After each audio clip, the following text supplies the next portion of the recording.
श्री शिवाय नमस्तभ्यम। आप सभी को हरियाली अमावस्या की ढेर सारी शुभकामनाएं। आप सभी पर भोले भगवान की कृपा सदैव बनी रहे। आज की वीडियो में आप सुनेंगे हरियाली अमावस्या की व्रत कथा।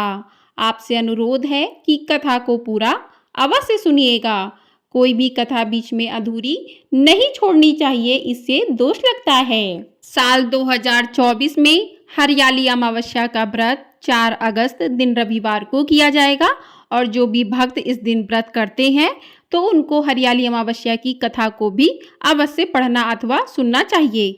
तो चलिए कथा को शुरू करते हैं। इससे पहले भगवान भोलेनाथ का ध्यान करते हैं, क्योंकि सावन का पावन महीना है और इस महीने की अमावस्या को भगवान भोलेनाथ पार्वती का पूजन करने से व्यक्ति के सभी दुखों का अंत होता है और सुख सौभाग्य की वृद्धि होती है। सावन माह की हरियाली अमावस्या के दिन भगवान शिव और माता पार्वती की पूजा का विधान है। मान्यता है कि हरियाली अमावस्या के दिन शिव शक्ति की पूजा करने से वैवाहिक जीवन के दुखों का अंत होता है। हरियाली अमावस्या के दिन व्यक्ति को पौधे जरूर लगाने चाहिए। कहते हैं कि इस दिन पौधे लगाने से व्यक्ति के जीवन में सुख समृद्धि का वास होता है। हरियाली अमावस्या के दिन पीपल के वृक्ष की भी पूजा करनी चाहिए, लेकिन यदि अमावस्या रविवार की पड़ रही हो तो रविवार के दिन पीपल के वृक्ष की पूजा नहीं करनी चाहिए, क्योंकि कहते हैं कि रविवार के दिन पीपल के वृक्ष पर दरिद्र का वास होता है। इसलिए आप अमावस्या से एक दिन पहले ही पीपल के वृक्ष की पूजा कर लें। तो आइए अब शुरू करते हैं हरियाली अमावस्या की व्रत कथा। पहले भगवान का ध्यान करते हैं, उसके बाद कथा को प्रारंभ करते हैं। हर हर महादेव। एक समय की बात है, राजा महल में अपने परिवार के साथ सुखी पूर्वक निवास किया करता था। उसका एक पुत्र था जिसकी शादी हो चुकी थी। राजा की पुत्र वधू ने एक दिन रसोई में मिठाई रखी हुई देखी तो वह सारी मिठाई खा गई। जब उससे पूछा गया कि सारी मिठाई कहाँ गई तो उसने कहा कि सारी मिठाई तो चूहे खा गए। पुत्रवधू की यह बात चूहों ने सुन ली और वे इस गलत आरोप को सुनकर अत्यंत क्रोधित हुए। इसके बाद उन्होंने राजा की बहू को सबक सिखाने का निश्चय कर लिया। कुछ दिनों के बाद महल में कुछ मेहमान आए। चूहों ने सोचा कि यह अच्छा मौका है राजा की पुत्रवधू को सबक सिखाने का। बदला लेने के लिए चूहों ने बहू की साड़ी चुराई और उसे जाकर अतिथि के कमरे में रख दी। जब सुबह सेवकों और अन्य लोगों ने उस साड़ी को वहां पर देखा तो लोग राजा की बहू के चरित्र के बारे में बात करने लगे।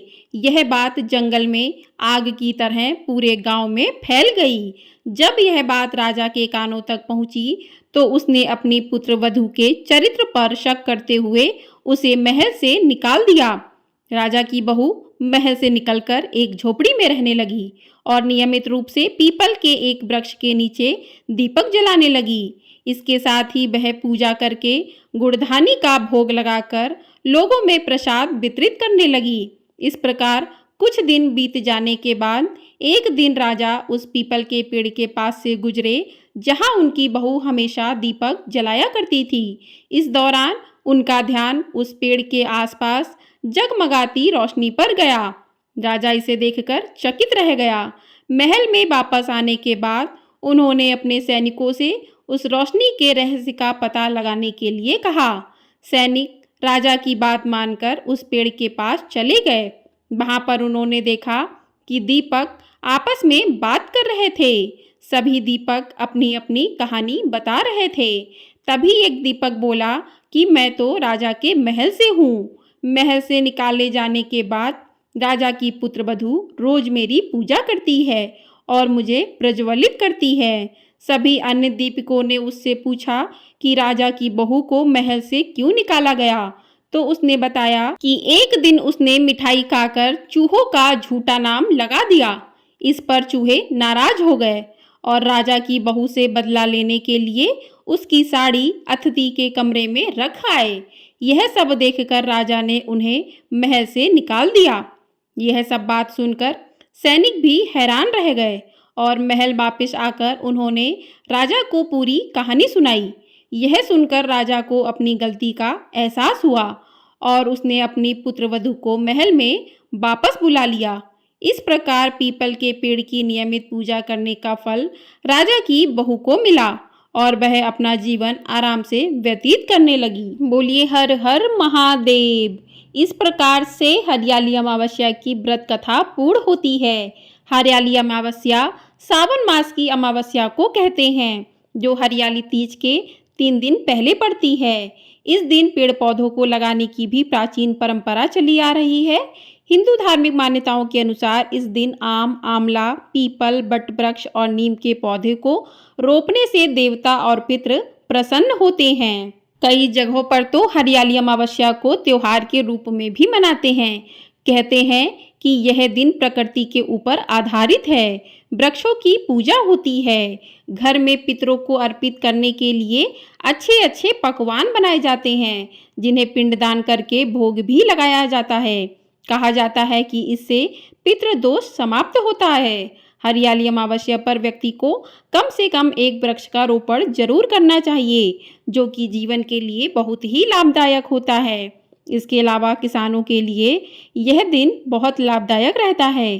किसान अपने खेती करने वाले सभी उपकरणों का इस दिन पूजन करते हैं, ताकि उन्हें अच्छी फसल मिल सके। ग्रह और उनके दोष को दूर करने के लिए वृक्षों की पूजा भी इस दिन जरूर करनी चाहिए। धार्मिक दृष्टि से तो हरियाली अमावस्या का धार्मिक महत्व अन्य पुराणों और शास्त्रों में भी वर्णित है। कहते हैं कि यह दिन भगवान शिव और माता पार्वती की आराधना का श्रेष्ठ समय माना जाता है।